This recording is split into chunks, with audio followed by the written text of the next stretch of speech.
Bonjour à tous, je vous invite à vous abonner à cette chaîne, à aimer, à partager, à commenter ces vidéos, c'est très important. C'est une manière de nous soutenir. Merci à vous tous. Bonjour Alexandre Cugnache.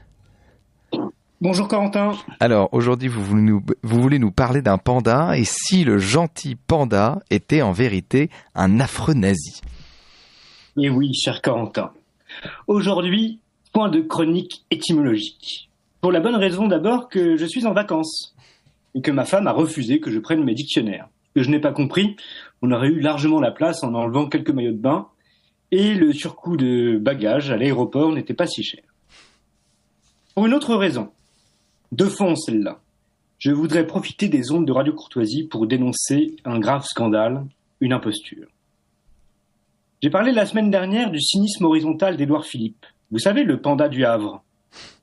Eh bien, la Providence faisant bien les choses, mon fils devait concomitamment préparer un exposé sur le grand panda hébergé aux frais de la République, aux eaux de Beauval, qui n'est pas très loin de chez moi. Et j'ai appris de bien noirs secrets. Je pensais alors, comme n'importe qui, que le panda était un être mignon et doux, une sorte de peluche animée, ne faisant de mal qu'au bambou qu'il mange, et tellement peu habité de pulsions animales qu'il refuse même de se reproduire. Déjà, ça commençait mal. C'était une sorte de militant de Greenpeace refusant d'avoir des enfants parce que c'est mauvais pour le bilan carbone et que ça fait du mal à la pauvre planète qui fait ouin ouin, il y a trop de méchants humains qui respirent et polluent sans même avoir l'élémentaire décence intellectuelle d'être conséquents et de se suicider, ce qui nous laisserait tranquilles et la planète avec. Végétarien, disais-je, ça commence mal. Comme Hitler, qui l'était, comme tout le monde sait, et qui prouve que ce régime n'est pas adapté à l'homme et donne parfois de mauvaises idées, à cause de la digestion certainement. Mais, me direz-vous, le panda n'est pas un homme et ne fait que respecter ses natures. Et après tout, les vaches aussi sont végétariennes et elles ne commettent ni les crimes de Hitler, ni ceux de Greenpeace. Et vous, en bon conservateur, devriez respecter la nature des choses et des êtres, y compris celle du panda qui n'est qu'une créature de Dieu. Mais point du tout. Figurez-vous que j'ai appris que le panda était naturellement un carnivore, qu'il en a toutes les caractéristiques biologiques. Les dents sont faites pour la viande et le système digestif pour la digérer. Mais au lieu de suivre sa nature, le panda bouffe du bambou, et ce 14 heures par jour, car le bambou, c'est connu, ne nourrit ni son homme ni son panda. Et je vous épargne sur la quantité et l'odeur des fientes éjectées après une mauvaise digestion. Mais apparemment, il pousse le vice écologique jusqu'à les recycler, et je vous laisse imaginer de quelle manière.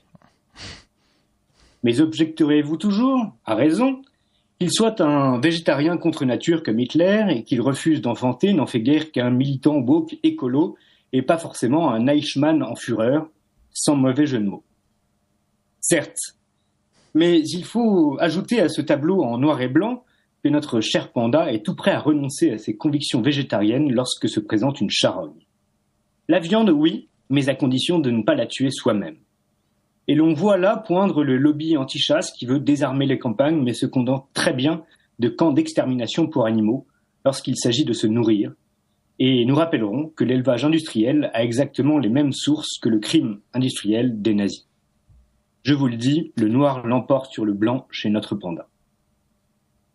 Mais enfin, et plus grave encore, lorsque la femelle panda consent à porter la vie et que, par accident, elle met au monde 2 petits, eh bien, elle organise une compétition entre les 2 pour ensuite abandonner à la mort le plus faible.